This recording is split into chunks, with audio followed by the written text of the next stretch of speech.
orang-orang Yahudi, tokoh-tokoh Yahudi, imam-imam ahli Taurat, rabi-rabi Yahudi, itu memberitahukan kepada semua orang, uang itu adalah setan, dewa yang sangat jahat sekali. Nah, saya itu rindu dari dulu mengajak semua orang yang percaya Tuhan mengembalikan istilah. Bayangkan kalau semua kita pakai kata ini, uang itu adalah setan. Jadi tanya, gajimu sebulan berapa setan? 2 juta setannya, wih banyak. Iya. Terus kalau anak-anak kecil begitu, ma minta setan 10.000, anak itu mikir, betul uang itu adalah setan, saudara. Ya. Setanmu berapa di bank? 4 juta, wih banyak sekali. Ngerti kata itu, saudara? Itu setan, betul. Maka hati-hati dengan setan ini. Ya, setan itu akan jadi hamba yang baik kalau kita tempatkan dia di bawah telapak kaki kita. Betul nggak? Uang itu kalau kita bisa injak, ngerti kata injaknya? Bukan injak betul-betul uang ini injak di kaki, bukan begitu. Kita taklukkan setan itu, dia nggak bisa merintah kita. Tapi kalau setan itu kita taruh di atas kepala kita, nah dia jadi tuan yang jahat. Dia akan setir kita, dia akan perintah kita. Uang, terus. Ingat tadi Finis berkata, satu-satunya ciptaan manusia yang bisa sama dengan Tuhan adalah uang. Tapi kekejamannya lebih tinggi dari setan, itu juga uang. Kita apakan uang itu? Kita harus tahu. Gunakan uang itu untuk mengikat persahabatan, buat penginjilan, memberkati banyak orang. Buat uang itu begitu. Maka kalau uang itu pada tempat yang benar, hati kita beres di hadapan Tuhan. Kita nggak pernah khawatir, nggak pernah takut untuk hidup itu. Lihat manusia itu sangat aneh. Nggak punya uang, bingung, punya uang juga bingung. Betul tidak?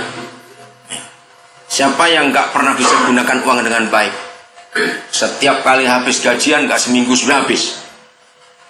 Arti saudara ciptakan bulan cuma 7 hari, nggak 30 hari. Lucu sekali orang itu. Saudara, ayo kita hidup dalam kebenaran. Amin. Uang bukan tujuan hidup, menikah bukan tujuan hidup. Tapi dengan uang kita berbuah dan memberkati orang lain, itu tujuan hidup. Melakukan kehendak Tuhan, itulah tujuan hidup. Apa itu melakukan kehendak Tuhan? Bersahabat, mencari sahabat melalui uang. Kita pakai itu untuk hormat kemuliaan nama Tuhan. Kalau kita hidup seperti itu, saudara, kita kerja nggak pernah capek. Karena bukan uang tujuannya.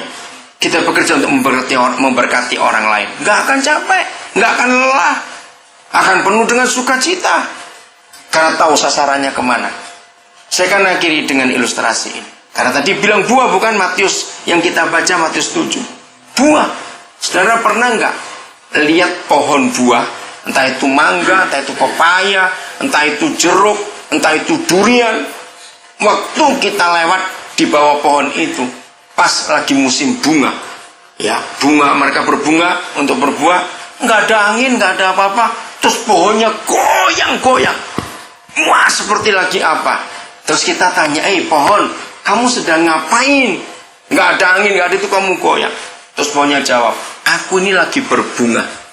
Ya ini kalau pohon durian yang saudara tanya, aku nggak mau kalau keluar buah jeruk di sini.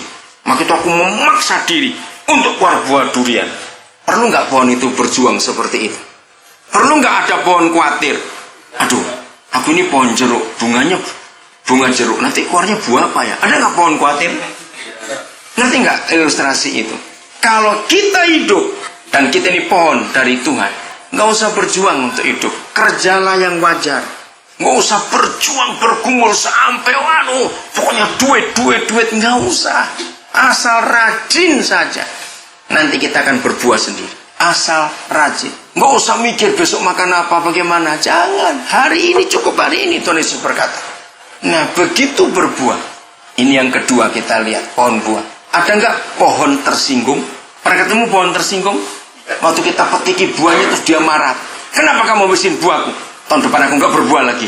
Ada pohon marah seperti itu? Tidak. Walaupun masih kecil-kecil buahnya, tetangga lebih dulu ngambilin itu. Pohon itu nggak pernah tersinggung, dia tetap berbuah lagi. Betul? Nah, itulah pohon buah. Hidup ini punya tujuan untuk berbuah. Karena ada pohon kehidupan Tuhan tanam dalam kehidupan kita. Dan terus berbuah, terus berbuah. Yang paling penting, ini hebat sekali. Saudara, saya pakai prinsip itu sampai hari ini. Ada nggak pohon buah makan buahnya sendiri? Kalau ada, menakutkan itu. Nggak pernah ada.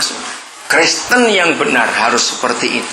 Apa yang dia kerjakan dan hasilnya dia nggak pernah nikmati, orang lain yang nikmati, tapi orang itu tetap diberkati oleh Tuhan. Seperti pohon itu, walaupun pohon itu nggak pernah nikmati buahnya, dia tetap bersuka cita dan buah terus sepanjang setiap tahun, nggak pernah berhenti, nggak pernah kecewa juga. Kalau saudara tahu cara saya hidup seperti itu, apa yang saya terima, yang saya bisa hasilkan buah, biar orang lain menikmati, dan Tuhan tetap berkati saya sampai hari ini.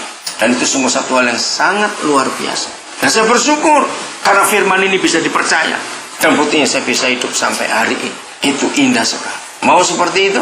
Jadi tujuan hidup bukan menikah, bukan punya tanah, bukan beli mobil. Itu cuma pelengkap. Tujuan hidup